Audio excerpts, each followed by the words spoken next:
Welcome to the Paddle and Fin Podcast Network, folks. Doc Talk is up next, and we have got a great show lined up for you. We got Blake Young of NUCANOE and AJ Gagliardo of Battleborn Tackle. We're continuing on with our veteran-owned small business interviews that we wanted to showcase here. Let's go ahead and get Doc Talk cranked up.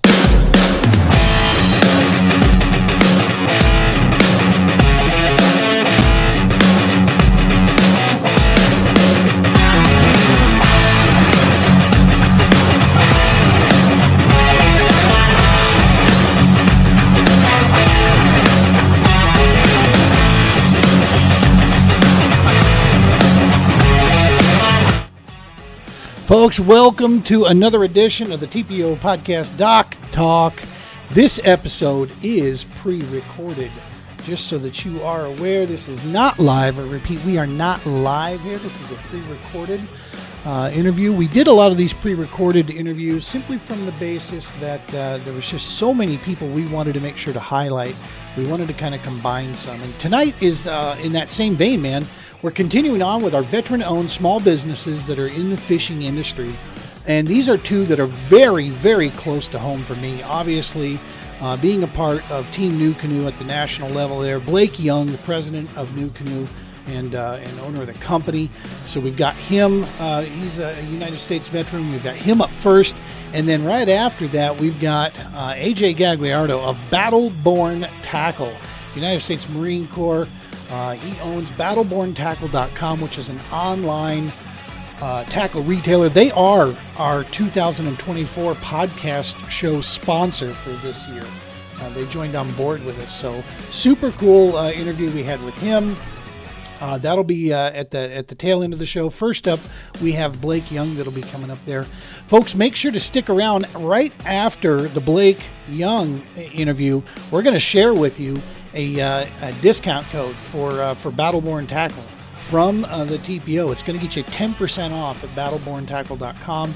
They already offer a ton of free shipping out there. That's a massive savings if you've tried to order tackle these days. Massive savings on the free shipping, and we're going to get you another 10% off there. Use that. Let them know that you saw it here with us. So we'll get to that. In the meantime here, let's go ahead and as I said, this guy here, United States veteran, Blake Young of NUCANOE, is somebody that from the day we decided to get into kayaks, man, this guy has been instrumental in working with the Romans Warrior Foundation, working with us here at the TPO, to put this all together so that we can get out there and do the work that we do. So I hope you guys enjoy this. It was a quick interview. It was 25 minutes or whatever like that. Quick interview, but lots of great information from the boss himself. So sit back, check it out, and we'll see you at the break.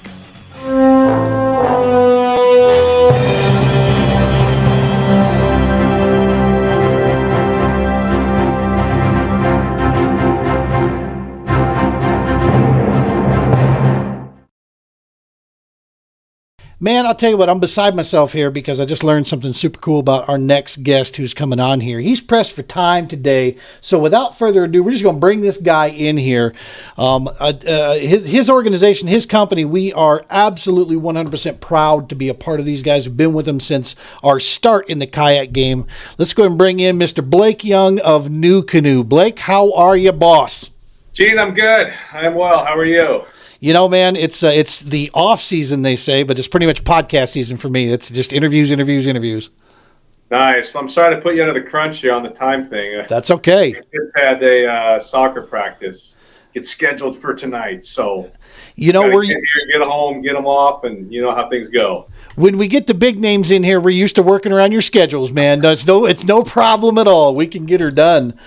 Man, you know, from day one, I tell this story all the time, and the short version of the story is when we were starting the True Patriot Outfitters up, and we had this idea of taking our nation's warfighters out into kayaks, we had some criteria, and it started with me finding the most stable kayaks that were out there. Then I wanted to make sure we had a good construction and a good build, and I started going down the list, and I started calling organizations.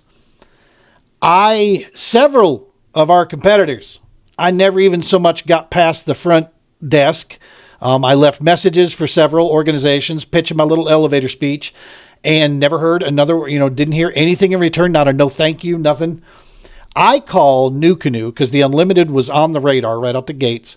I call NUCANOE, and the wonderful individual who answered the phone said, "You know what? Probably You need to talk to Blake about this." So, and I'm thinking, okay, can I have his email or his voicemail? She goes, no. Let me transfer you over to him. And I'm sitting there, I'm like, but Blake, you mean Blake Young? Because I'd researched the company. I knew you owned it. And I'm like, okay, shit, we're on. Okay, it's live. I got to get ready to talk to this guy. You and I get on the phone, Blake. It was, I pitch you with my deal. Here's what I'm trying to do, man. And it was your response is what completely blew me away. Because you're like, all right, I'm in. What do you need from me? And dude, I was not ready for that. I tell this all the time. I'm like, shit, I'm looking around for paper, trying to figure out. I'm like, that's a good question. I wasn't prepared for you to say, yes, let's do this. Fast forward to today, man, we got a little mini fleet of unlimiteds out there. It's one of the most amazing relationships I've had with an organization in all of fishing, from the boat world to now. And it's cool, man, what we've got in the works for folks and our customers, coming up here for the next year. And that's really what I wanted to have you on here for, man, is let's talk about, of course, the big news, the manufacturing upgrade change that we're making here. Let's get into this here and just kind of put people's mind at ease a little bit and let them, understand exactly what we're doing and why we did it. Sure. Gene, I think when I first talked to you, if I remember right, I was on the road in Milwaukee.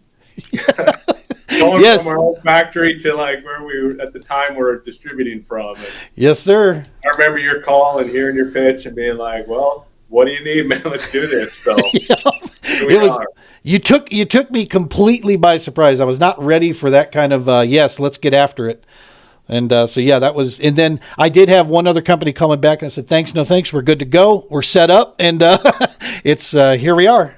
There we go. Good stuff. Man, this is, it's a big change for us. We announced it kind of publicly last week and it, got a lot of attention, which was cool. A lot of people excited about it, live in North Carolina or, have no positive things about big adventures. So there's also the questions are like, kind of the people trying to connect dots that don't have lines between them, making connections where they don't exist. So, but, generally it was a real positive reception. For us, it's like, it's old news because this is something that we started doing about 6 months ago, in the exploration process, and then, really began executing, over 3 months ago. So just a little background. NUCANOE has always had what I'm going to call a manufacturing partner. We've always had somebody else out there that has the equipment, the people, the expertise to rotomold a kayak and assemble it and do everything just as we want and get it out to our customers. When we first started, that was done in Bellingham. We outgrew that pretty quick.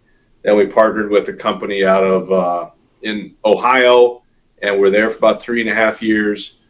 Then we made a move to the manufacturer in Wisconsin. And, for a number of years, we had a really strong partnership with them and they did a nice job for us. And, our business grew and things were good. In the past couple of years, it's just been more of a struggle, or it had been more of a struggle. We say unlimit yourself. You see it right behind me.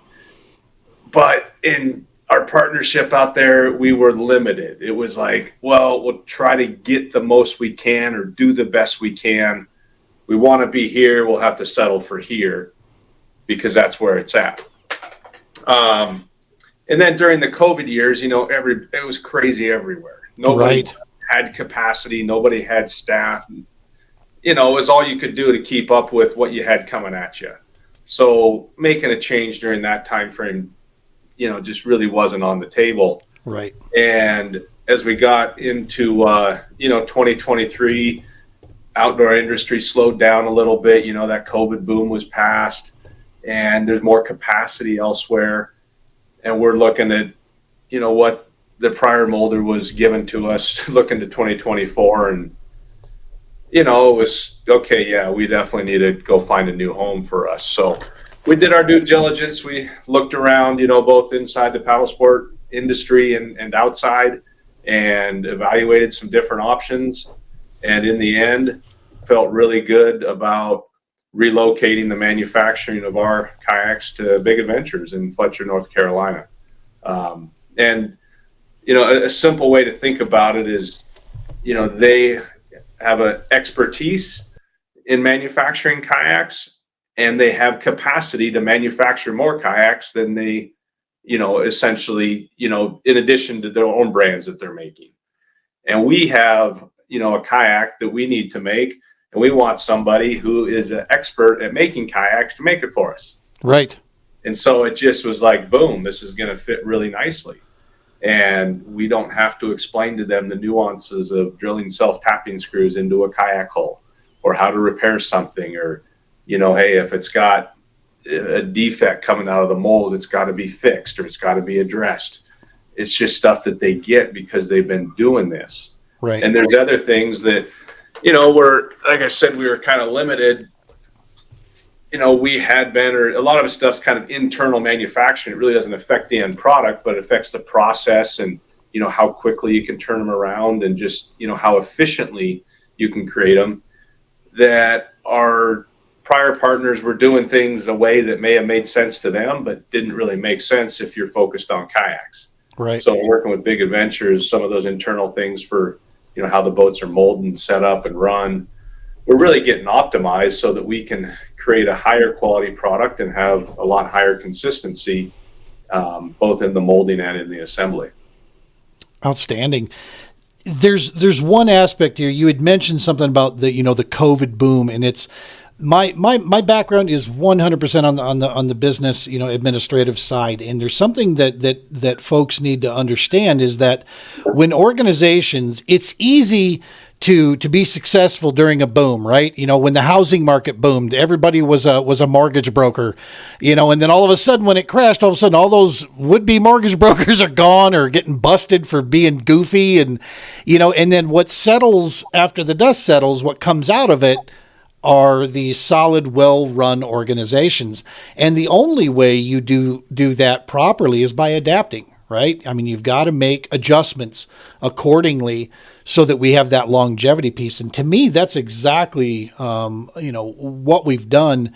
The other piece that's important for folks to keep in mind too is that NUCANOE, and I've said this in a public forum before, you can trust the fact that NUCANOE is not going to make a decision lightly or without carefully thinking it through. I mean, we're not a shoot from the hip kind of organization. Where this is one where the customer is the first priority piece, that we settle down on. And I see that daily, and you hear that from the customers that are out there.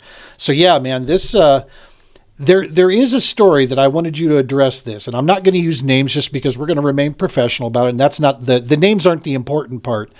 There was a kayak manufacturer who was picked up by a similar type, situation. Team members and some customers of that noticed a drastic change in the organization itself, how they interacted. They couldn't get a hold of customer service anymore.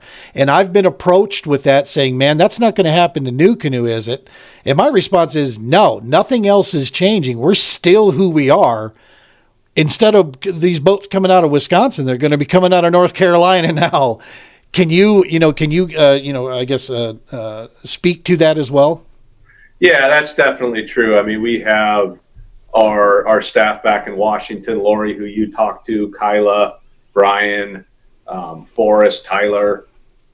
Those guys are doing the same thing they did, 6 months ago today.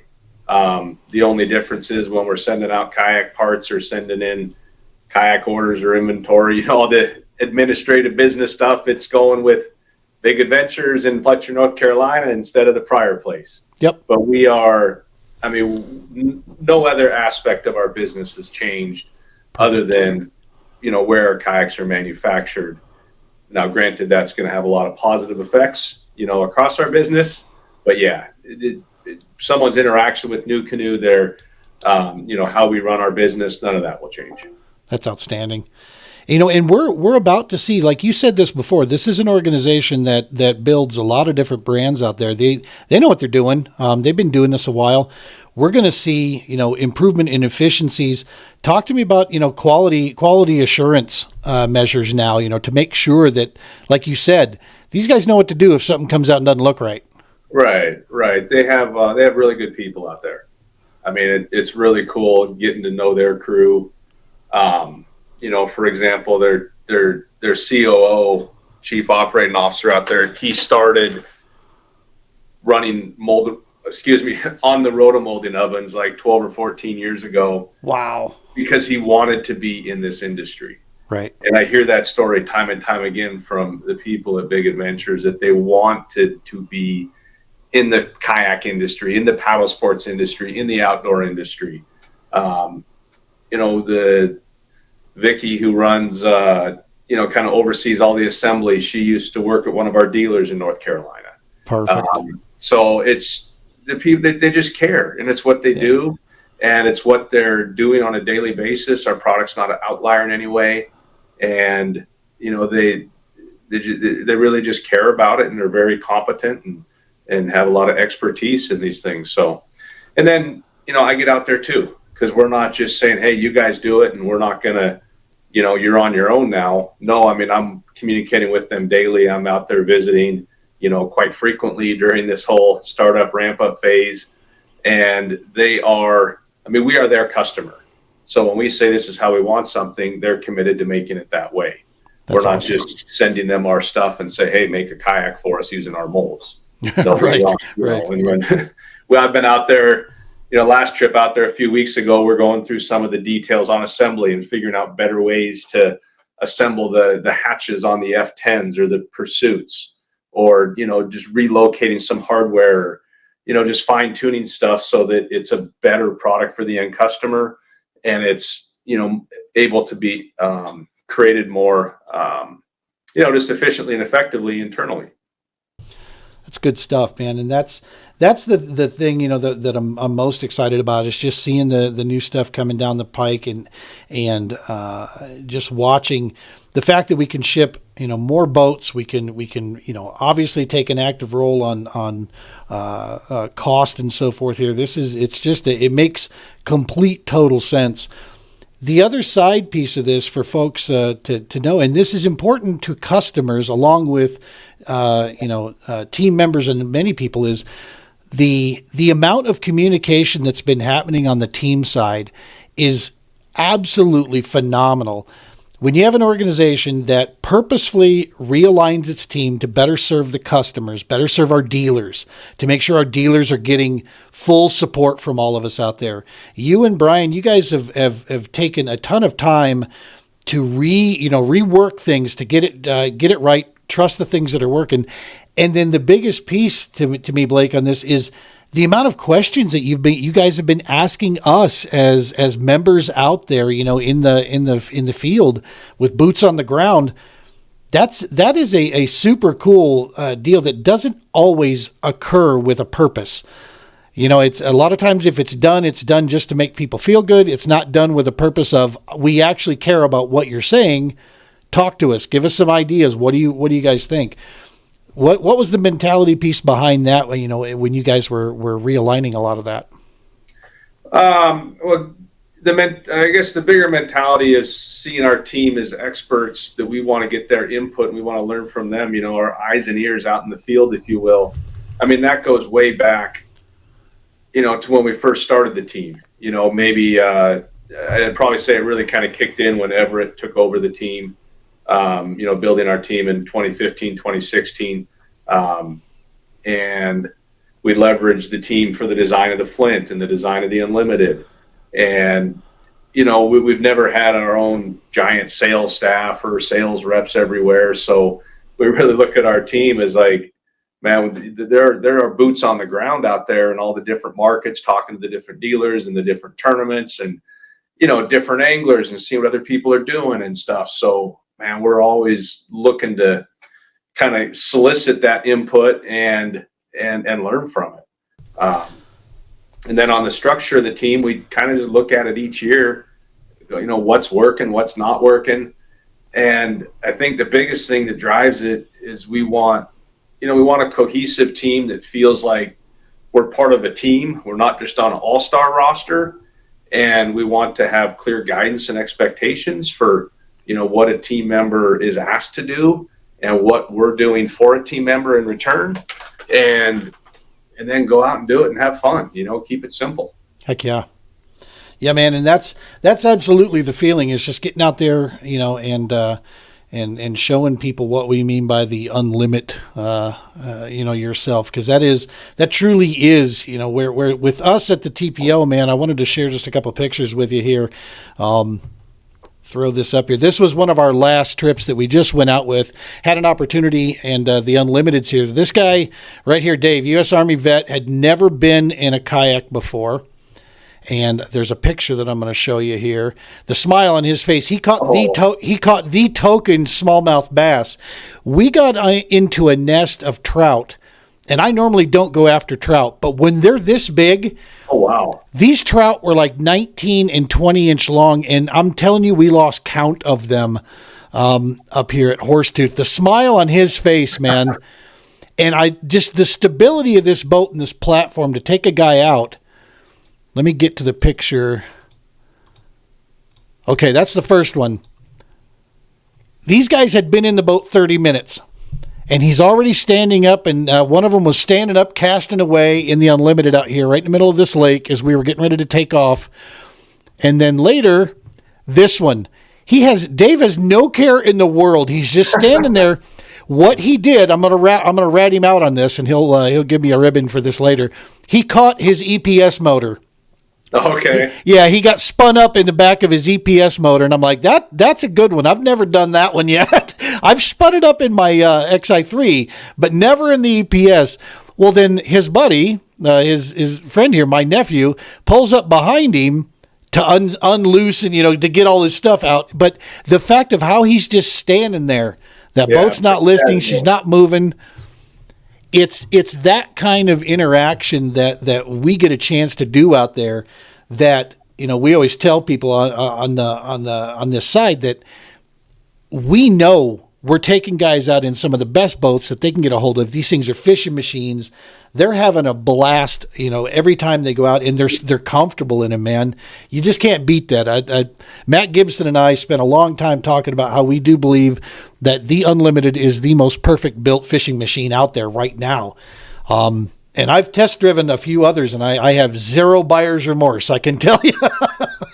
Well, that's one cool thing about the Unlimited. I mean, it is so rare that we hear from somebody who bought it and doesn't have their expectations met or exceeded. Right. It doesn't like it more, 6 months down the road or a year down the road than when they first used it. It's just something that it's just got a great design, a great layout, very adaptable, and people get in there and love it and continue to love it on down the road. We've got a guy out here in Colorado that's been eyeballing for a lot of years. He wants to go tandem so he can take his kid out. I can't wait for him to pull the trigger on this and get this in, because I plan to try to go out with him quite a bit and just see this unfold, because that'll be, like our token tandem runner out there on the Unlimited side. So it should be a pretty good deal out there. Well, talk to me real quick before we let you go here.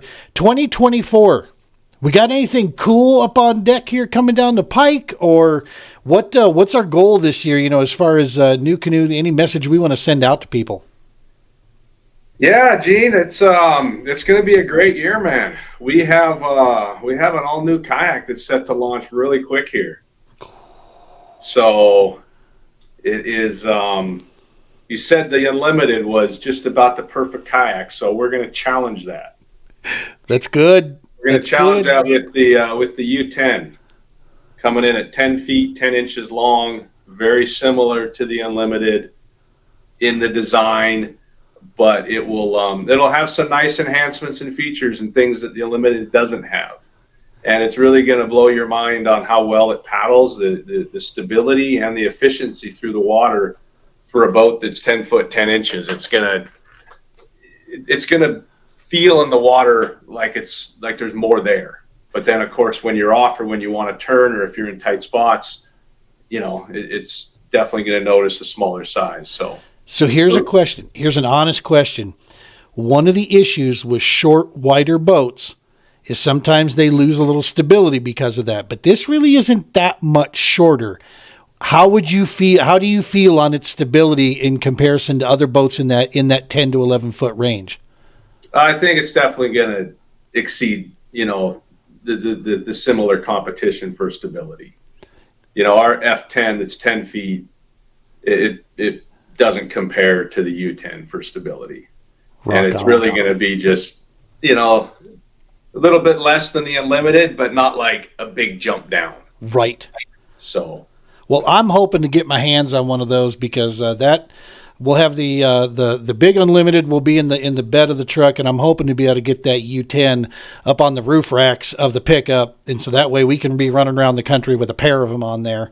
And yeah, man, that's going to be exciting times, and I'm looking forward to this because I just think it brings it down just a little bit and makes it a little bit more manageable, for one guy to move around. The Unlimited you can do.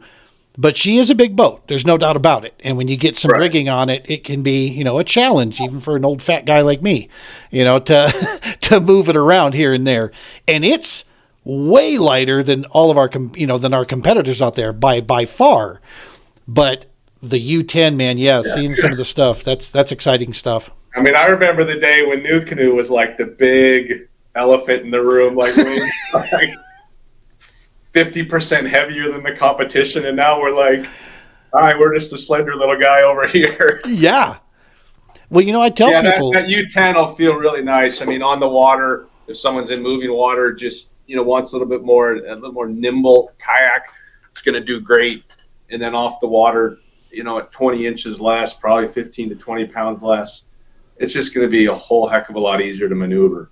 So for those who are, hey, I don't have the need to go tandem, and I don't need that much length or space on the water, this is going to be just a killer option. When you mark my words, I'm going to say it here because we're seeing a little bit of it taking place right now. Now that Hobie's allowing motors, exciting times because it's going to be awesome to see some team members getting in this and going after some of those Hobie trophies. That would be nice to see NUCANOE put its name up in there. But something's going to happen. Drew Gregory's starting a series. There is going to be a resurgence of special groups, be it just in state level or wherever, of those true paddlers. You know what I mean? You're going to see them start now that the big emphasis will be over here. We're going to see, I think, those paddling kayaks really, and this is where that U10 can really, I think, jump in there too, man, for those folks that just want to paddle up a little skinny stream. Sure. The U10, the Flint, both great for that. That's one nice thing about our kayaks is every one of them can be paddled. I mean, you could grab a paddle on the Unlimited and go compete, or go fish, with a paddle.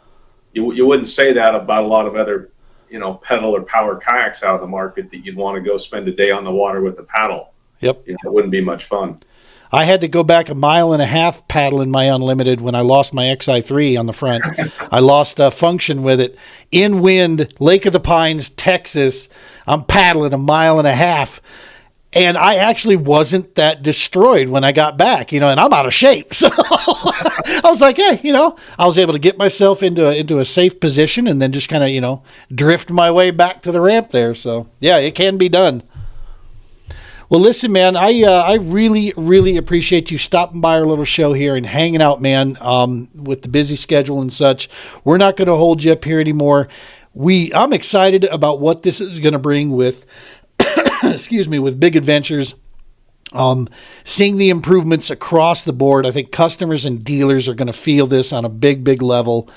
And I just think it's, once people see it in action, it's going to be good times, man. I think, till Big Adventures get ready, because we'll definitely, I think we'll add to the list of needs out there for sure. Yeah, I think as we get down the road with this, people are going to see NUCANOE as, we're still who we are. We still operate how we do. We just, our product availability, our product quality is just, improved, and our ability to execute, support our dealers, support our customers is improved.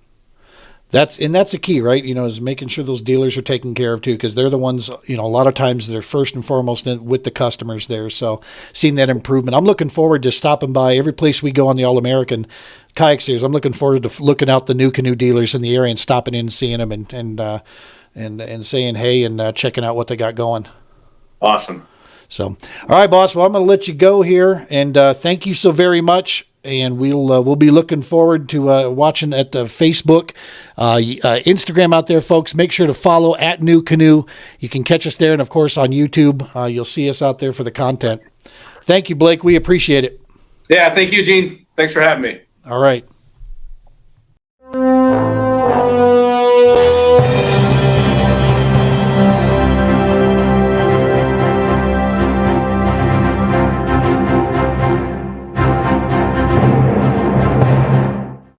Man, I hope you enjoyed that interview with Blake. That was so cool to catch up with him. We'll be having him on the show, I'm sure, more. NUCANOE, veteran-owned, small business, made in America kayaks. We are part of Team NUCANOE. Absolutely love it. Unapologetically proud to be part of that organization and represent them. And it's still one of the most complete fishing machines, I think, that's on the market today, the Unlimited. And that U10, man, take all the great, cool things about the Unlimited and just cram it down into a small, little bit more mobile package, man. That's kind of a cool deal. We're going to get ours in April, and we'll give you a full walkthrough and rundown on that bad boy. So it should be a lot of fun to break that down. Speaking of a lot of fun, here at the end of April, 27th, 28th, $100 gets you in the Dale Hollow Paddle and Fin Tourney. If you've up for a little drive or you live around the area, Dale Hollow, man, this is a bucket list destination. Check this out.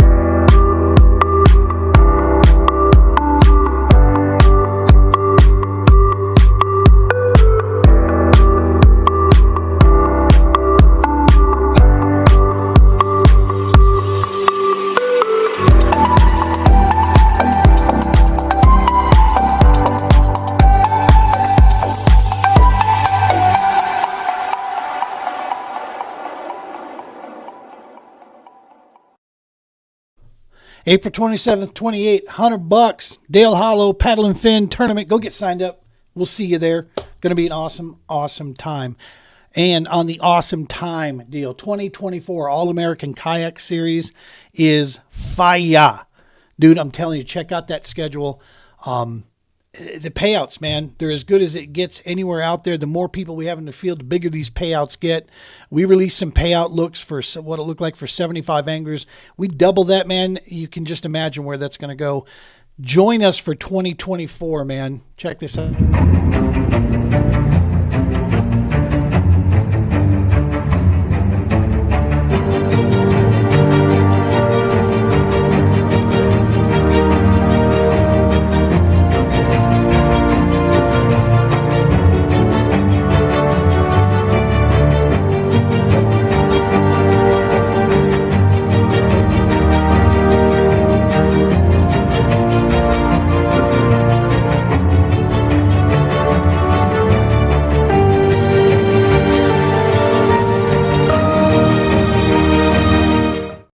Like it said, what are you waiting for? Go get signed up now. Lake of the Ozarks is first up, the beginning of April, man. Going to be a blast. A lot of cool things set up there. Local areas are working with us. The awards are going to be a ton of fun. Going to try to make sure we got food and drink each one of those. Lots of cool giveaways, big payouts, big fish. Some of the most friendliest MFers, I'm telling you right now, that you're going to run into out there. I absolutely love the anglers of the All-American Kayak Series. I love getting a chance after a long drive for me. I mean, any place I go is long from Colorado, man. It's a 10 to 16 hour run, just pretty much anywhere I go out there. But after a long drive, man, it's very cool to know that I'm going to go compete with some of the, not only some of the best anglers in the country, but some of the coolest dudes, man. And you know, just great anglers, men and women that are in our sport out there. Absolutely love hanging out with those folks, and it's a ton of fun. Go get signed up, check it out. Hey man, at the beginning of this whole thing, I told you that we had Blake Young up first, and now next up, AJ Gagliardo, another veteran, United States Marine Corps, current Las Vegas firefighter as well, father, husband. Dude is just an all-around good human being, man. He owns Battleborn Tackle, which, as you now see, they are now our show sponsor for 2024. This next interview you're about to see is what helped spur that. We spoke after the interview for quite some time, traded philosophies, talked some opportunities, and bang, here we are. Battleborn is the TPO podcast Doc Talk sponsor for us. But as promised, I was going to share something with you. Scrolling across the bottom of the screen right now, you're going to see use TPO 2024 and get an additional 10% off. Dude, Battleborn already has competitive pricing, like, as good as the big box retailers, and in some cases even better than their prices. He offers the free shipping on qualifying orders. Use TPO 2024 and you're going to get an additional 10% off the order just for doing that. You do that, you're supporting both the TPO on our mission and you're supporting Battleborn Tackle through that. Dude, you can't go wrong. That's win, win, win, win, win, win, win all across the board. So hit them up. Go check them out, battleborntackle.com. You can thank me later. It's a cool deal. Like I said, why not order through those guys, get the product in the same amount of time, as good a pricing, and knowing the fact that you're actually supporting a small business, supporting a veteran-owned small business there. TPO 2024 going to get you an additional 10% off.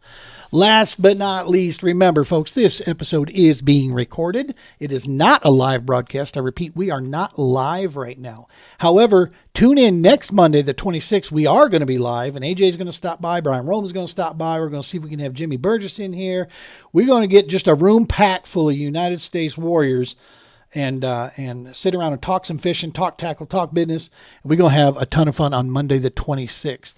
But next up, let's get to the man of the hour, Mr. AJ Gagliardo, United States Marine Corps Battleborn Tackle, current Las Vegas firefighter. This interview, as I said before, was really what spurred everything for us. And we absolutely had a blast getting to know this guy. Cool story, cool background. Hope you enjoy. We'll see you after the interview.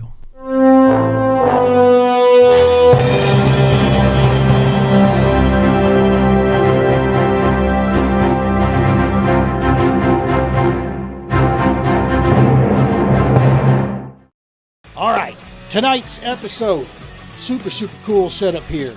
We have the owner of Battleborn Tackle joining us here, Mr. AJ Gagliardo, United States Marine Corps. Let's bring him on in.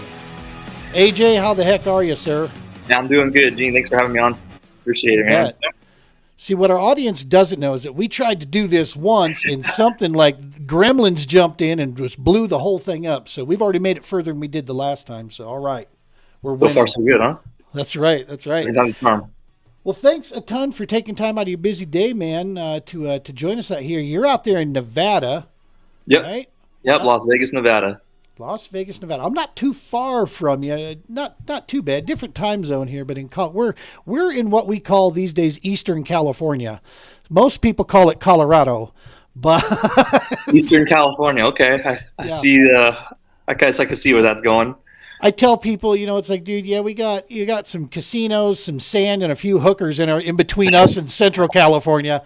But other than that, well, I think there's some Mormons along the way too. But, a whole lot of desert. Yep. Yeah, exactly. Well, thanks, brother. Appreciate you coming here. Let's get into this here. One of the things we love doing, man, is just of course the supporting veteran-owned organizations, and we're doing some interviews here just specific to the fishing industry. Before we get into that side of it, let's talk briefly here, if you don't mind. United States Marine Corps. When were you in? What'd you do, man? Yeah, so I joined. I think most I don't know what it is about Marines, but their stories are all pretty much the same. As they gave their parents some kind of an ultimatum where they said, "You're either going to sign for me now, or you're going to see that I join the Marines anyways." And so I kind of did the same to my parents. I knew right after high school I wasn't going to continue on with schooling right away. I knew I needed a break. I needed to get out and see something. I was a rather rowdy kid growing up with, motocross and, mountain biking and all that kind of stuff that came with that. And so I knew I needed to kind of venture out and see some of the world. And I had, thought about the military for a long time. My dad actually was able to go to Ground Zero during 9/11 and dig the rubble with FEMA. He was on the Nevada Task Force team out here as a communications guy. And so I had grown up with one of those white USAR helmets that he had, dug that rubble with, all, growing up in my living room. Heard the stories of, him talking to other firefighters out there and the losses and the brotherhood and all that kind of stuff. And I knew military and service was something that I wanted to do. And I just did it. And I told my parents at 17, I was like, let's go. I'm going to the Marine Corps. I met this guy. He's joining Dress Blues. He's out in the parking lot of my high school. And he said they'll take me as long as I stay off the motorcycles. I had a pretty lengthy medical record that they almost were like, hey, no-go because all the broken bones and stuff, but they actually, they took me and they gave me a chance. And yeah, I actually left. I was about shortly after I graduated high school, I went off to boot camp. I joined the infantry. I wanted to be a rifleman. I knew I wanted to be in the infantry. I knew I didn't want to make a career out of the military, but I wanted to do it. It was something that I wanted to do it that way. I didn't want to go to the military and find a job that maybe I would find myself not stuck in the military, but enjoying it to where to continue on with an entire career there. I knew I was like, the infantry is what is the staple for me, that I wanted to kind of put that feather in my cap and say that I done it and I earned it and then moved on from it. And it was a long 5 years. I did 5 years, 3 of which were in Kaneohe Bay, Hawaii, with 2nd Battalion, 3rd Marines. And then another 2 years was with what's called a FAST platoon, or a Fleet Anti-Terrorism Security Team, based out of Yorktown, Virginia. Gotcha. And yeah, after that 5 years was up, I bounced around. We did 3 different deployments, nothing to the Middle East. My deployments were always kind of different in a way. Like I was always in some kind of a weird position where we were in, we went to Guantanamo Bay, Cuba, and did a mission there. We did some in Yorktown, or in Yokosuka, Japan. And then the rest of them were all over the Pacific. And I got to see a whole lot of the world that I was like, wow. I had a lot of buddies and stuff from boot camp that were overseas and, in Sandbox and stuff. And I'm over here training with other militaries in Malaysia. It was just a crazy experience for sure. So with those type of deployments, man, you epitomize what Marine stands for, which is my ass rides in Navy equipment. We did. We did. Yeah, I got comfortable. I got pretty comfortable on some of the ships and stuff like that. Yeah. And the Navy was always good to us, man. They as long as you played the part, and it was always a good time. Hell of an Uber, I'll tell you that. Yeah. Yep. Well, that's awesome, brother. Before we go any further, from the TPO, Romans Warrior Foundation, all of us that are associated here, thank you, man. Thank you seriously for your service, what you've done, what you are doing, what you will do. It's because of families and guys and people like you that knuckleheads like me get a chance to get out here and do what I do out. And from one citizen, and I know a lot of the people that I'm with, we appreciate you, man, and everything you've done out there. That is it is big stuff. Thanks, man. I appreciate it. It's the support is overwhelming. That's one thing that I don't think any veteran that you'll talk to, whether it's Marine, Air Force, Navy, Army, I don't think anybody gets used to hearing the thank yous. Like every time you hear them, you just kind of shy away. Like, oh man, thanks. Because it was just work to me. Like it's work to a lot of us, and but it is meaningful. It's definitely been, and I'm proud of the background that I have. Yeah. You should be, man. You absolutely should be. And it was part of the motivation with us where our namesake, True Patriot Outfitters, we were given that name of True Patriot from a combat Purple Heart recipient combat vet that was a Bradley commander. And he said, you guys may not be vets. He was talking to myself and one other guy. And he's like, but in my mind, you're citizens worth fighting for, and you're true patriots. And dude, it's what helps spin the name of our organization up. I'm like, for the longest time, the title of, dad has always been the number one thing for me. And right next to it, just under it, was coach, because I coached sports for about 18 years.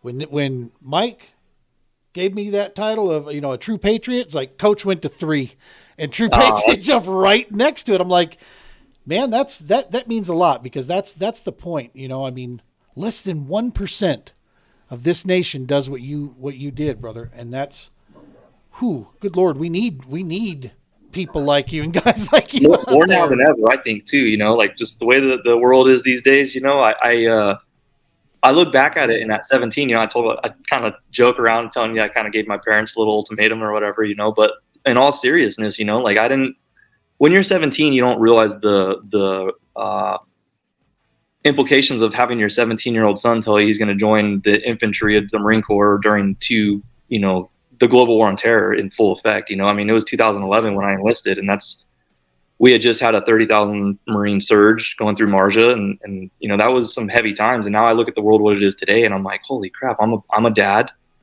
you know, I got a son now, I got a daughter, and I'm like, what if I did, like, I can't believe I put my parents through that. I know, right? Yeah, I'm still waiting on mine to hit that. Mine are 25 and 21, so I'm still waiting for them to go, oh, damn. yeah, it'll hit them. It'll happen. Well, good stuff, man. Good stuff. So let's, your connection to fishing and the outdoors and so forth. Obviously, you were a mobile kid. I mean, on dirt bikes. I mean, you're tearing things up. Motocross, obviously. What brought you to the fishing world? I mean, how did that interchange with you? Throughout. You know, I didn't grow up fishing, and it's actually funny now to see where I'm at because, you know, we messed around a little bit with like trout and stuff like that. When we'd go out camping, we'd cast a line, but I didn't grow up fishing the way that I do now, where I'm trying to get on the water multiple times a week if I can. You know, it was. Right. It wasn't until, you know, I was probably 25, 26 years old. I had just gotten my job as a firefighter here in Southern Nevada, and I had just gotten off probation, and I decided I was going to get back into racing. And I rang my bell, and I realized, you know, I got a kid at home, I got a new job, and like all these different things, you know, and all the injuries beforehand, they were all fun and games because you're a kid and you throw a cast on it and 6 weeks later you're back on your motorcycle. But now it's like you're out of work, or, you know, the bills got to get paid and all that kind of stuff. So to be quite honest, I know it's kind of a cop out to anybody who's out there still riding, but I was just done getting hurt. I was done. Sure. I was, you know, and I had just gotten into bass fishing on a whim, just kind of messing around. I believe it or not, you know, I'm sure he gets this all the time, but, you know, you find yourself watching one of those Greg Blanchard videos on YouTube and you're like, maybe I'll get a kayak. That'd be kind of cool. And the next thing you know, you're in a kayak and the kayak has antennas growing out of the back of it and they're all, you know, and that was history, you know, but, yeah.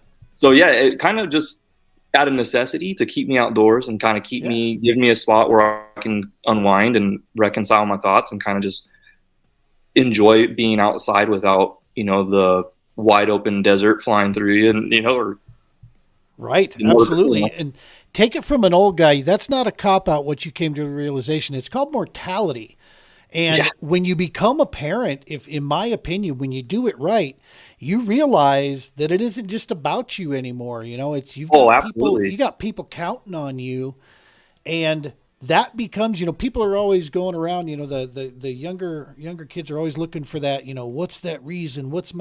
Become a parent and you'll understand exactly what your purpose and reason becomes, man. All the cliches that people say about being a parent, they're all true. You can say what you want about them, they're all true, you know, it's funny because it's, until you're there, you're like, oh yeah. And then you're like, oh, okay. So I had my first child, my daughter, when I was 25. And 25, 26. And I always tell people that's actually when I became a man, in my opinion. Up to that point, I was still, you know, I was a young man. I was still, you know, I was 10 foot tall and bulletproof, and anything I wanted to do, you know, I was out doing it. When I held that little girl for the first time, it's like, okay, yeah. You had a daughter for your first also? Yes. Oh, that's it. That's the nail in the coffin right there. I don't know if it would have been the same had I had my son first, but yeah, you give somebody like me a freaking daughter, and that was it. Yeah, it was. I mean, dude, the drive home, I mean, I'm doing like 35 mile an hour because I had 20 miles to go, you know, from the hospital. And, you know, I'm watching everybody just eagle eyeing them, you know, get back. Mm-hmm. What are you doing? You know, stay, you're too close. You're too close. Yep. Yeah, it was, you become real aware of things around you. So yeah, I just wanted to pass that. That's not a cop out when you're like, yeah, no, I'm good. I don't need to beat my ass apart. Look at the Shryock brothers. I mean, both those guys. That's right. I actually I used to watch them race, and I used to, you know, look up to them kind of. That was to see them going through Major League Fishing and all that kind of stuff too. Now I'm like, that's pretty cool. Fletcher just went through major back surgery too, you know, and it's like, you know, he hasn't been racing. He still, I think, rode, you know, just for pleasure and such and for fun. But he just in this off season just went through some pretty serious back surgery, and he wasn't sure if he was going to be able to get in a boat, you know. Well, I was going to say, is he going to be able to fish still, or is he? Yeah, looks like he was in real good shape, you know, leading into it. So I think he's healing fast, and it looks like he's up and running again. So, but yeah, man, it's kind of cool when you see that transition. So kayaks, though, I mean, I agree too, man. When you say you get out there, everything kind of quiets down when you're in a kayak, that kind of fishing. I came from the boat world and I loved fishing from a bass boat, still do. But there's nothing like fishing from my kayak. Sure. It is an intimate ground. You are down there with the fishes, man. You're in their habitat and you're learning, Sure. everything, and you're paying attention out there. So that's super cool. Who got you into the kayak side of it? I'll never know who they were or how that it was. I can tell you, one of the biggest regrets I have from my time in the service is that I wasn't kayak fishing, but I had seen it plenty because I was stationed in Kaneohe Bay in Hawaii. And so the guys would go out fishing and they would actually fish for like hammerhead and stuff like that during the spawn out there in December. And I remember watching that off the flight line. I'd seen it a couple of times and my mind was just blown. Like there's no way. And I remember thinking how cool it was, but in the military, you're living in the barracks and, you're always on the move. So I didn't buy any equipment or anything like that, but I had always kind of taken a liking to the idea of getting in a kayak and fishing that way, specifically because it was a little bit more involved, I guess you would say. You're out there, you got to kind of paddle, you got to pedal. I didn't even know that there was motors and stuff like that at the time. I thought I was like, oh, I get an exercise, I get a little workout in, see some new stuff, and then now you'll see my setup and it's XI3. I'm not working out at all, but yeah, there was some guys that were just out fishing. The ones I can really remember were in Yorktown, Virginia. We were a little park outside of our base, and I can remember seeing these guys go out there. And I said antennas in the back of the kayak because that's exactly what I thought they were.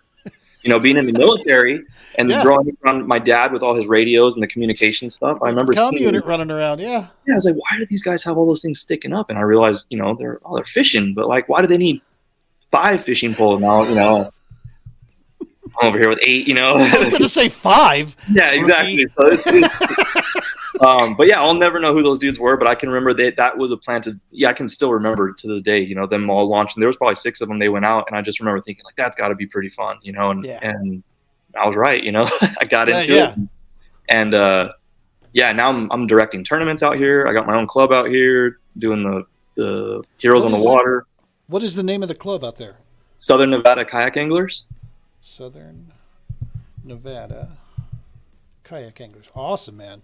Yeah, and you you were telling me off air, you just got started doing some work with Heroes on the Water. You helped get a chapter fired up there. Yep, we got a president. Awesome stuff. Yeah, one of our guys, he was able to step up. His name's Cesar Garcia. He's out there. He's getting it lined up. We've got pretty much everything in place now to hopefully start holding some events and getting some guys out there. So that's so cool. Guys and girls, if they're listening, they want to go fishing out here in Nevada, let us know. Hell yeah.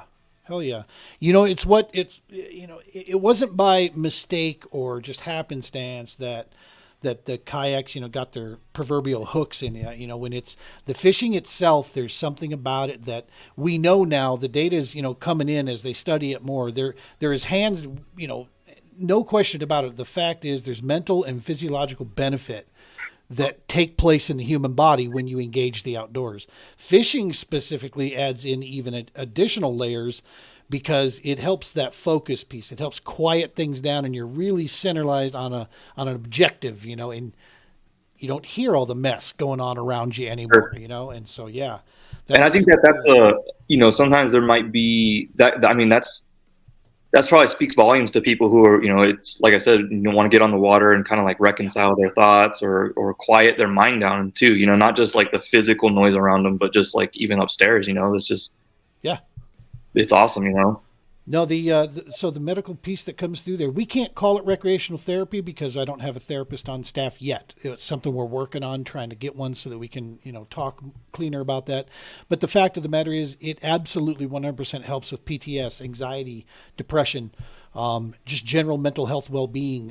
When you're trying to come from, camos to college, that whole, type deal, when you're trying to get back into civilian life, engaging the outdoors, it's, it's a great way to aid in those areas. And the biggest one I think you can talk to as well, the camaraderie, bro.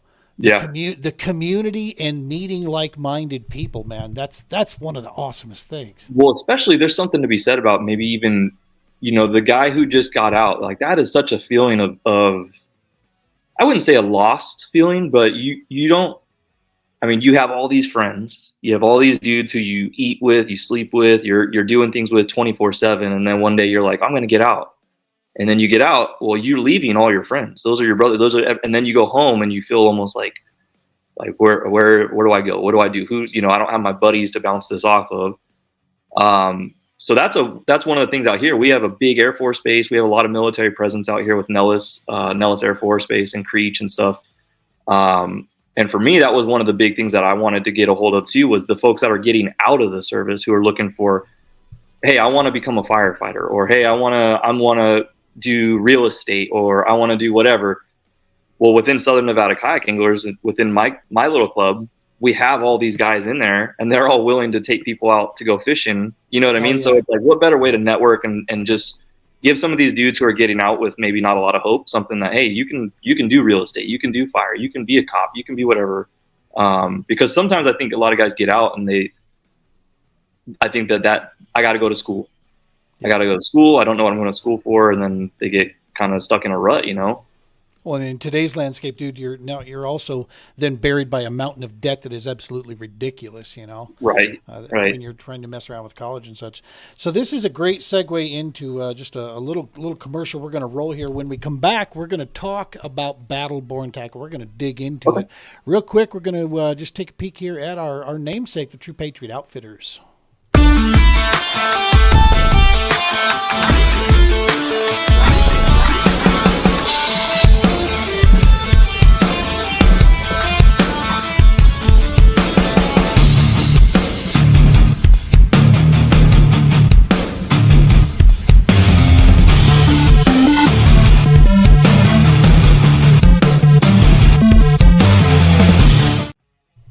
That's us, man. That's what the motivator behind it. That's the stuff that gets us out there. That the couple of those pictures there was from our Veterans Day excursion out here at Pueblo Reservoir.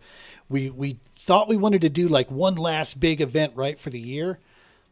That thing was such a success. We're like, this is a yearly gig from here on. Veterans Day, Pueblo Reservoir. We're going to be down there for at least 2-3 days. We go down, we camp, we fish during the day, we come back and barbecue and hang out at the picnic table at night. That looks like it's a lot of fun. That's in Pueblo, Colorado? Yeah, Pueblo Reservoir. It is probably, in the state of Colorado, it is probably the most, the healthiest, the most, in my opinion, the best run by the parks folks, and probably the most diverse, fishery that we have in the state. You can fish a lot of different ways and catch fish down there. That's pretty awesome. If you don't mind me asking, I don't mean to get off topic or anything like that, but just for somebody who doesn't know out in Colorado, what do you guys have for bass fishing as far as species? Is it largemouth, smallmouth, and do you guys have any spots, or is it river systems, or do you guys have reservoirs? Primarily reservoir. Everything is a highland reservoir up here. Very little vegetation.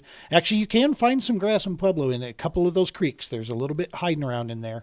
And when we find it, we covet it like we just found the recipe to KFC. Sure. Because it's like, this is like one of 2 patches of grass in the whole damn state. Right. Well, I always wonder, because like out here we have such a unique, with Lake Mead and Lake Mojave, I don't feel like, and I'm sure there's some pros out there and some people who are way more knowledgeable that will say, I'm wrong, but like you listen to, at this temperature, the fish will start doing this. In these conditions, they'll do this. And you go out to Lake Mead or Lake Mojave, and I feel like that's just not the case. Like they have a mind of their own.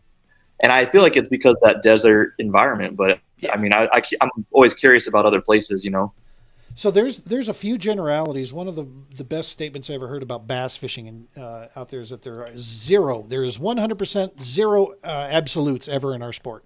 Absolutely. And so you have the generalities, the frame base. A lot of our stuff out here, it's some of the hardest conditions. The primary species I'd say for bass fishing that we go after is hands down smallmouth, just because our water's cold. At elevation here, it's extremely clear. In most cases, it's like gin clear. Very little vegetation. You'll get some brush, primarily structure. Okay, rocks and such is what you're going to play with. And that so sounds like us. Yep. The hands. This is why West Coast anglers travel so well, in my personal opinion, across the U.S. We are facing such pressured, difficult conditions on the daily that when we go to other places where it's not like that where we can throw a buzz bait. We can grab a chatterbait and run it through. Sure. We can throw into the grass with a frog. Oh my And God. it's going to do frog those fishing. things that typically people think it's going to do, right? Yeah. Because we're looking for we're like, oh, finally, I can throw my jackhammer in this grass and do what it's designed to, and right. Yeah. And so, yeah, I think that you're absolutely right. Because I mean, if you look at like guys like Cody Henley or Cayman, right? They come out of Utah and then they went back east.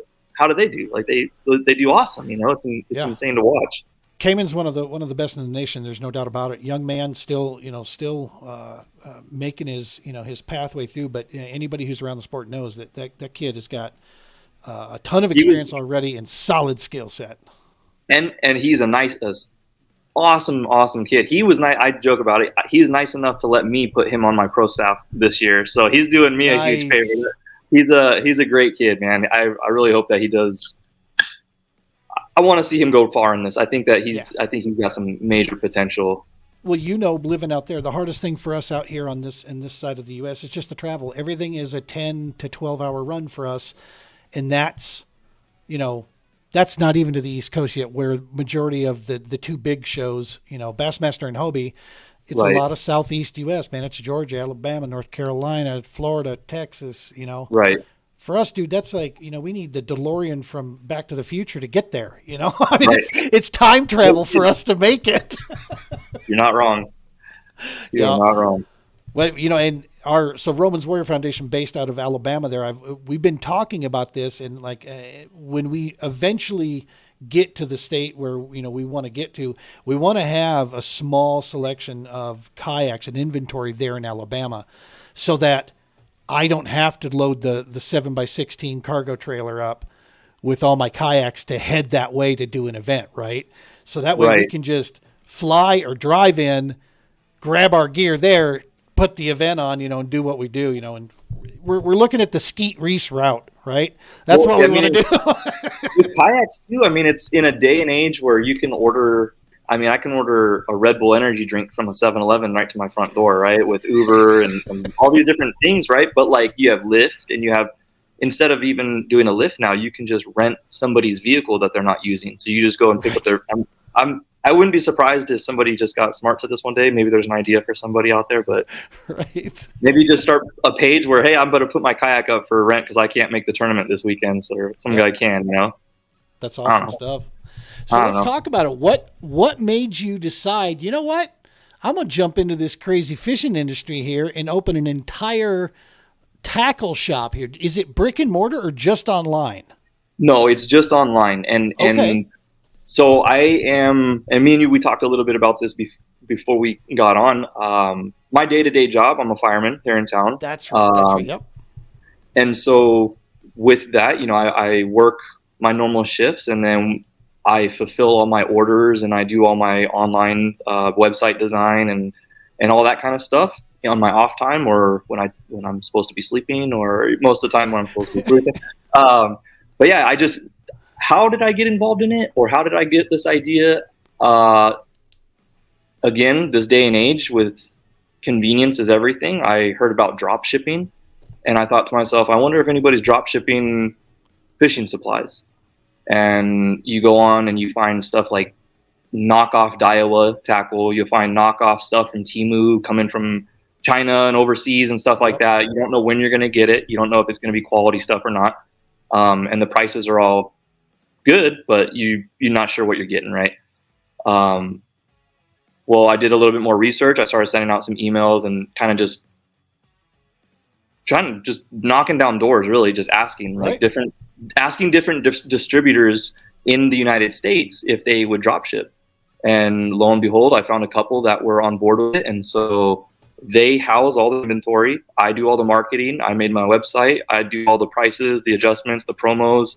I fulfill all the orders and everything online. As soon as they hit my phone, I get a notification. That goes to the warehouse. They fulfill it, and then it goes right to the customer. So awesome. With that, I can drop my prices down a little bit more because I don't have the overhead that somebody here brick and mortar might have, right? So, people look at it like, oh, maybe you're cutting out the middleman. Well, I'm still the middleman. I just don't have a brick and mortar anymore. right? Yeah. The times are kind of changing, and those guys are going to carry that for me. I just have to make sure that I do the promotions to get it out. Yep. Well, that's awesome stuff, man. And I mean, you're talking like some serious name brands that you're carrying here. I'm looking. You got Missile Baits, P-Line, Garcia, Yum, Z-Man, Netbait, Strike King, Daiwa, Motor Guide, Gamakatsu, Spike It, VMC. I mean, Humminbird. I mean, good night. I mean, this is like you said, this is you got some the heavy hitters out there. Yeah, and I if you look close to, there's no trout stuff. There's not a lot of salt. There's a very, very little salt in there. I wanted it to be just strictly a bass fishing, something that I knew that I wanted there to be credibility, because I knew when a shop opens up, why would somebody go and shop at my shop versus Tackle Warehouse or Bass Pro or a bigger name that has a proven track history? They have a proven record, right? Why go to my shop? Well, and maybe I might have dodged the question earlier, but to do this, or the reason why I wanted to do this, was simply just to fund my own fishing ventures. You know what I mean? I thought if I could make a little bit to fund a year's worth of tournaments, and that's a win for me, right? And so I did. That's what the goal is. I guess I'd say. Yeah. So I'm going to go ahead and bring this up here real quick here, just for folks. Let me make sure. We wanted to double check. So Battleborn, it looks like it is at battleborntackle.com. We'll go ahead and bring this up. I'm going to go full screen with it here so people can see. 1 second here. Bada bing. There we go. So Battleborn got your website up here, right from the home screen itself. Got the brands. Looks like you got fishing tournaments listed up here. That was one thing that I really wanted to do with that page, was I wanted it to also be a place where I can highlight some of the stuff going on in the Southwest. Right. Just because with the kayak stuff growing so much, and me running a tournament series out here, I get a lot of questions. Well, is there a bass chapter out here, or where can I qualify for the West Coast Championship and all that kind of stuff? So I wanted to be able to highlight all that, as well as do like blogs and articles and stuff like that too. Heck yeah. Look at there. There we go. That's what I was looking for. Look at that eagle claw. I actually have had the privilege to join their team last year with Eagle Claw, and so yeah, they're a legacy company, man, made in the USA, right here in Denver, Colorado. They're still poured here. They're sharpened here. Everything still happens right here and ships out. Eagle Claw. And I may or may not have a Trocar promo coming up in the next week or two. We'll see. We'll see if all right. But I'm a huge fan of the Trocar stuff, and hell yeah. And it's because you're smart, man. You're smart. You're serious about your business. I like to keep tuned also. That's exactly. Once I got him, I don't want to let him go. I'm telling you, I saw a tremendous increase in my. What's funny is when I got into the kayak side, the pin rate came down because I didn't realize, what we were dealing with there. Understanding that, you don't have as much room to really work them in a kayak, man, as you do a bass boat. So your gear needs to be on point. You got to have the right rod and reel. You got to have that right line, and your terminal tackle needs to absolutely be banging on all 8 cylinders, right? Right. So yeah, you said it best, man. When you hook a fish with one of the Eagle Claw Trocar, they're not coming off. As long as you do your job, you're pinning them. They're coming to the yak. They're going to go for a ride. That's right. So yeah, man, you have got a ton of stuff out here. We'll bring it back up. Ton of stuff: rods and reels, fishing line, baits, terminal, tools, and fishing accessories. You have quite the lineup here. Kayaking. What's under that one there? So the kayaking stuff, like I was saying, I'm kind of knocking down doors still to try to find other businesses who are on board with the drop shipping model. Yep. The kayaking stuff, I'm finding it is either going to be knockoff stuff from overseas, which I refuse to put on there, or I have to wait until we start getting a little bit more. More companies are going to go in that direction and allow for the drop shipping model to be, I guess, applied to their product. Are you still seeing any of the, which I'm not quite sure how much I still believe this, but it was real what was happening, but the supply chain issues out there, are you still feeling any of that? Is it still in play? So it's hard to say. Admittedly, being a new guy, like a new business, I do get what I would call like kind of the new guy treatment. You have to prove certain amount of sales in order to get more inventory assigned to you or available to you, I should say. So I don't think that there's a supply. I think that the bigger box stores are going to get that supply before I do. I don't think that it's not there, but I think it's just like the housing market. If somebody puts their house up for 200,000 or 300,000, somebody's going to come in with cash and they're going to undersell it and get 3 of those houses. You know what I mean? Yep. If that makes sense. Yeah. 100%. 100%. I just gotta keep on asking and see, there's a couple of electronic companies out there that were like, we're going to talk in 6 months, but we want to see how you do. I'm talking to a kayak company because I thought that would be an interesting model and an interesting concept. And there's one company in particular, I won't go as far as saying just yet, but they seem receptive to the idea of it. And if it works out, it might be one of the first times that people could go on a site, pick the kayak that they want, and have it delivered from that dealer or from that manufacturer straight to their house direct. Right. Which hopefully the goal with that would be to make the ordering process just is simpler for everybody and to reduce the freight, right? You're cutting out going from the warehouse to another facility to somebody's house, right? Yeah. Yeah, man, I think in the right applications with the right products, I think the model is sound. I actually looked into a similar situation, I don't know, about 6-7 years ago, and I could never settle on exactly where we were going to land with the whole thing. And to be honest with you, those 6-7 years ago, drop shipping still really, people weren't really, buying into it. They were doubling down on dealers, right? That was the thing. They wanted the brick and mortar thing. I think COVID opened the door for a lot of things, man. That situation took place with COVID, and people are understanding that, hey, the drop shipping model, you do what you want to do. We're not going to get affected by that. You don't have to worry about my inventory getting burned up, or stolen or any issues, insurance claims.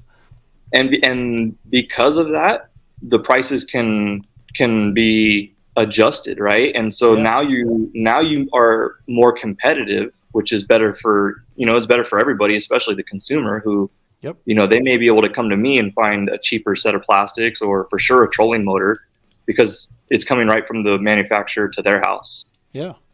And I offer free shipping on everything. That's kind of my, when I went in and started to build this product or build this brand, I decided that was one of the things that I want to do. I think that it would be a good gesture. It was to just keep the free shipping thing and try to see how long we can make that last, because I think it's, in this day and age, you get multiple packages coming from multiple places, and our business is the same way. If you were to order a package of maybe 10 items, you may get it in 2 packages. I think that shipping model, I think is, give folks the free shipping and bro, that's substantial these days. I'll tell you, because shipping is no joke. They're charging a ton for shipping these days. So that's a substantial savings if they're ordering from you and getting free shipping. That's huge. And if we'll do it as long as we, as we can make it happen, but it's definitely easier to do because I don't have to keep quote unquote lights on and payroll and stuff like that. Right. That's awesome stuff. That is super cool. Yeah. Your product alignment, your product selection is huge. There is a ton of stuff out here, and I'll tell you this. Here's another selling factor as to why go here over going to the big. Hey, Tackle Warehouse, I've had nothing but great luck with them. Right, every time I order, I get the product quick. Everything's great there. However, here's the deal. Every economy around this United States of America, which right now the economy should be on your brain if you're any type of decent citizen, you should be concerned about what's going on out there. The economic engine of our communities is run by small business. Right. That is an absolute fact. That's the people paying the taxes. That's the people employing the people. That's what's running your local communities is your small business owners out there. They're the ones keeping the lights on those streets burning, right? Yep. So when you have an opportunity to support a small business organization that is focused at customer service, has great pricing, and then you add on the extra piece that is owned by United States veteran, hell yes. That's a win across all boards in my mind, man. That's a no-brainer. I appreciate it, man, because that's awesome to hear, and I hope other people have the same the same thoughts on it, but I don't have any hard feelings if not, like Tackle Warehouse is, like you said, I mean, I have a lot of good luck with Omnia and Tackle, and those folks have always done a lot of good things for me, but yeah, I appreciate that. That's awesome. I'm all about stats, right? I'm all about looking at numbers. Numbers don't lie, and I try to boil things down. And I have a business management background, and I can tell you that any chance you can. That's why with us, Made in the USA means a big deal to us. Now I haven't been able to do it on everything, but I'm proud of NUCANOE being made in the USA, being a part of that team on the national level. Eagle Claw Trocar, when you can stamp it on there, yeah, that feels it just means a little bit more, right? Like it just feels like it's like, yeah. Yeah, and that means a lot. So when you can support that kind of stuff and support our local side, then yeah, I personally think I try to do it around every chance. So I can tell you're going to be getting orders from me, brother. I guarantee that. I appreciate it, man. I appreciate it. This year I'm working the All-American Kayak Series, so I'm not going to be able to compete as much. But my plan is to use, because I'm not competing on a national level for the first time in I don't know how many years, because I'm working the events. I'm the MC, and I'm the guy that's handing out awards and giving people checks. Oh, now. Man, that's going to... It stings. How does that... Yeah, how are you going to...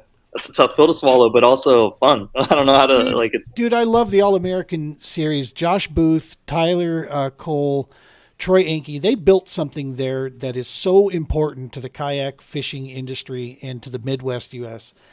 They're bringing a national feel trail to a section of the country that gets ignored. Hasn't had it, yeah, absolutely. And it's not because they want to ignore it. It's because the way these things are run, man. Big trails with big overhead need locations to pay them money, and I'm sorry. There's a lot of places like, Okoboji or some places in Arkansas. They don't have a chamber that's big enough to pay to bring in an event. But they absolutely open their arms and say, yes, come on in. We would love to have you here. And they treat you with amazing hospitality. Those are the places we like going, man, because they're great fisheries, great people.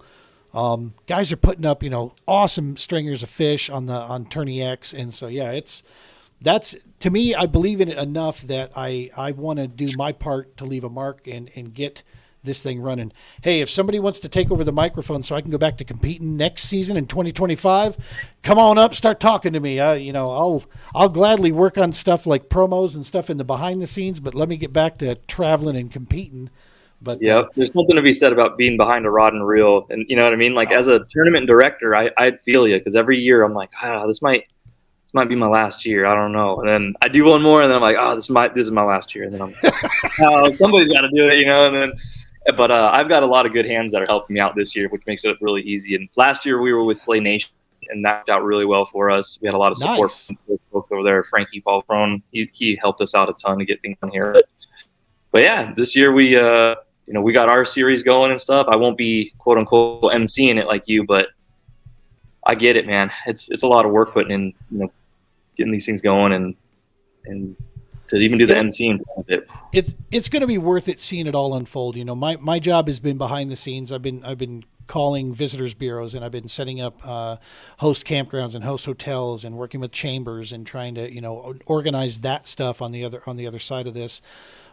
Meanwhile, Josh has been taking care of it like everything else when it comes to the tournament side and guiding us and then teaching me things I've never understood, and he's my Obi-Wan Kenobi, man. I bounce stuff off. I'm like, have you ever thought of this? Yeah, I have. And then he listens to everybody. He takes everybody's, ideas into consideration, but then he's got such this encyclopedia of knowledge to go off of. It's so cool watching the guy go to work, man. And, yeah, it's been a ton of fun there. So do a lot of stuff in the off season, but I'll get in the Colorado Kayak Bassmasters. I'll be fishing locally, and I'm going to actually look around to some of the local clubs by where we go, like the weekend before or the weekend after, and I might sneak in some of those, when I'm out on the road. But we're going to get a bunch of content, try to turn ourselves into a little media boat for the kayak anglers that are competing, and that try would to be kind of cool. Yeah, get some good shots for them. We'll get that stuff up. So should be a ton of fun with us this season. We're not coming any further west, man. We looked at a couple options, but it's tough. Do you guys have anything in Nevada that could handle 50 to 75 anglers on it? Besides the big monster lakes. That's it. Monster lakes. We got Lake Mead, Lake Mojave. Havasu is in Arizona, but I still claim it as kind of like an area that that will fish in our tournament series because it's not too far away. Right. And then we have a couple little pockets in southern Utah, but those ones we put 75 anglers on them, I think 2 years ago, and it was overkill for as small as they were in southern Utah. But they have a club out there that they do pretty well. So nice. To me, it just felt a little crowded. But yeah, Lake Mead or Lake Mojave can definitely be done, but you got to be ready to be on some big water because they're big lakes. Yeah, for sure.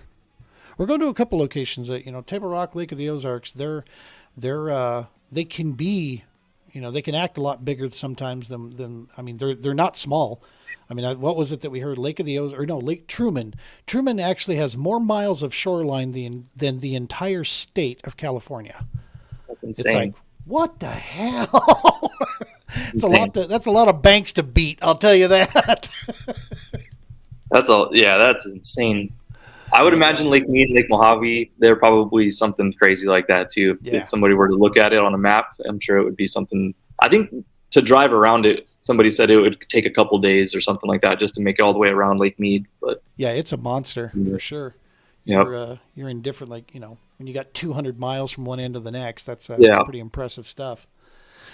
Awesome stuff, man. So Battleborn Tackle out at battleborntackle.com. Yeah, I don't know why that keeps escaping my head because I'm old. And and on Facebook, Instagram at Battleborn Tackle. Give folks out there when you're watching this, make sure to give that a follow, smash it, give it a like. Check out the website and place an order.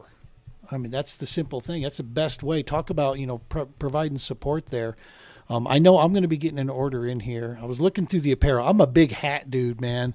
If you look behind me, we got some more stuff coming. So wait on the hats. We got a couple that are. That's one of the hardest things that I'm finding though. I'm very particular about a hat, and same. I don't like the ones that I've had available so far. So I've had a couple made, and I've pulled them off the site because I'm like, not yet. I find the same thing. And for folks, this won't air the day we're recording it. So it's end of January right now. So hopefully by the time this airs, you'll have your new product up there. And yeah. I will. I'll hold off. And Richardson 112s are good. And then actually, believe it or not, the one that I found that is as close to the Richardson 112 is the Yupong. I want to say 66006 is the model number. It's this one.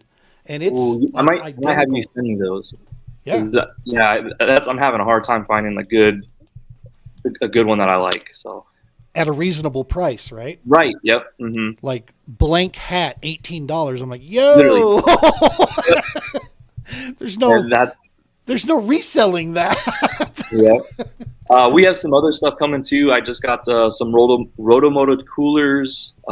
We did put up the kayak stuff that I have up there is that'll be changing here in the next, hopefully, couple months. We'll start getting some better names, and I think everybody knows who I'm talking about when I start getting some kayak related equipment.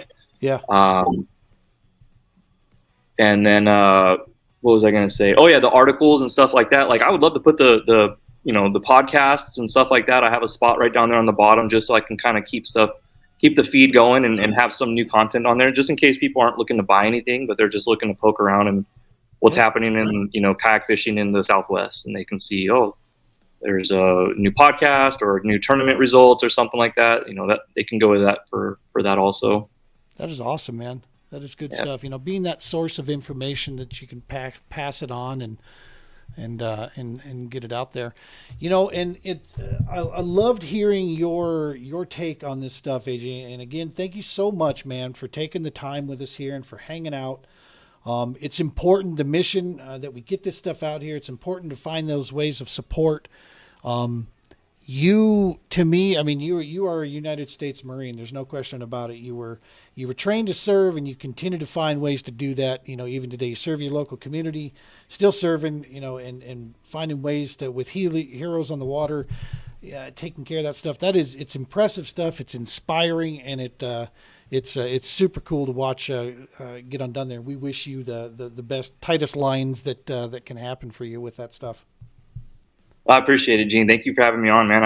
Thanks for everybody who listens and stop by the site, and even if people don't buy anything, stop by and leave me a review or leave me a comment like, hey, I built the site from the ground up on my own, and I have no background knowledge. It was all YouTube University. So if somebody has any pointers where, hey, man, knucklehead, do this, change this or something, I'm super receptive to that kind of stuff. I can take the criticism pretty well.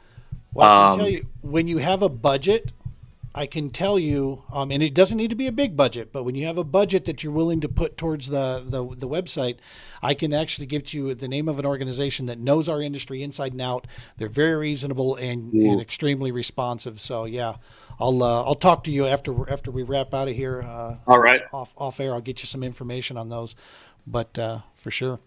Folks, make sure to get out to battleborntackle.com. Like them on Facebook, Instagram at battleborntackle. Make sure to show that support there. Always with the Paddle and Fin Podcast Network, Romans Warrior Foundation, True Patriot Outfitters, All American Kayak Series. Give us that same love out there. That keeps this whole big family engine running, man. That's how we get it done together. Again, AJ, thank you so very much, brother. We appreciate it. Thanks again, man. Appreciate it, Gene. You bet. Tight lines, folks. Be safe.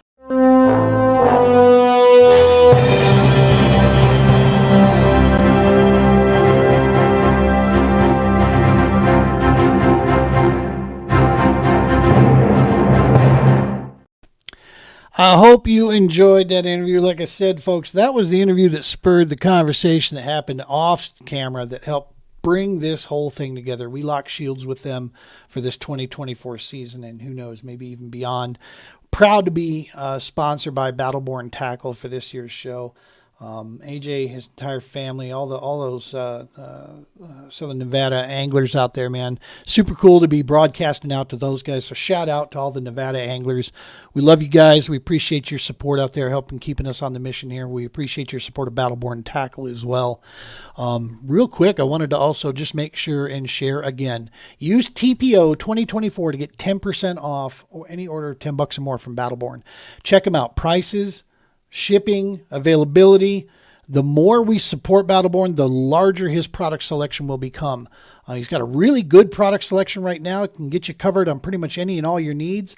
But if there's something specific that you're looking for, send him a DM and let him know, and he'll see if he can get that and get it carried through there. But in the meantime, make sure and use that TPO 2024 for that additional 10% off there. Folks, don't miss coming up on Monday, the 26th. Make sure I'm looking at that right. Is it the 20th? Yes, it is the 26th. Monday, the 26th. We're going live. We're going to have AJ from Battleborn Tackle. We're going to have Jimmy B on here from Squirrel Minnow Baits. And also there are several other nonprofits that he works for, United States veteran. And we're going to have Brian Romans of the Romans Warrior Foundation.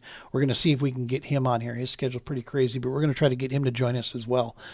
Some cool announcements about some pro staffing stuff that's coming around the corner for some areas.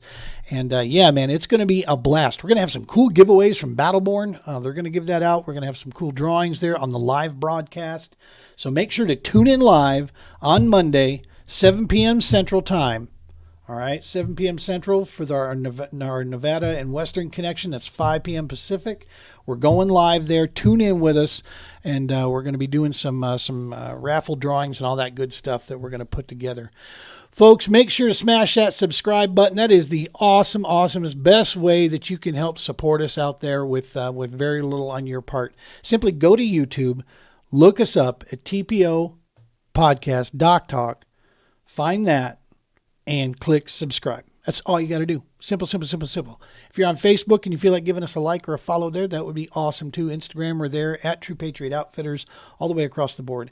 And support the great organizations that support us and help keeping us going. The All-American Kayak Series. Of course, the founder of the feast at the end of the day now for this new chapter in our podcast career, Paddle and Fin, kayak fishing podcast, man. These guys have done wonders for us and opened us up to a whole new audience out there. So we're super excited with that. So make sure to give all those companies, of course, Romans Warrior Foundation, the true founder of the feast. Without them, none of this is possible. Thank you so very much, folks. As I said before, we can't do it without you. Much love for you. Tight lines. Be safe.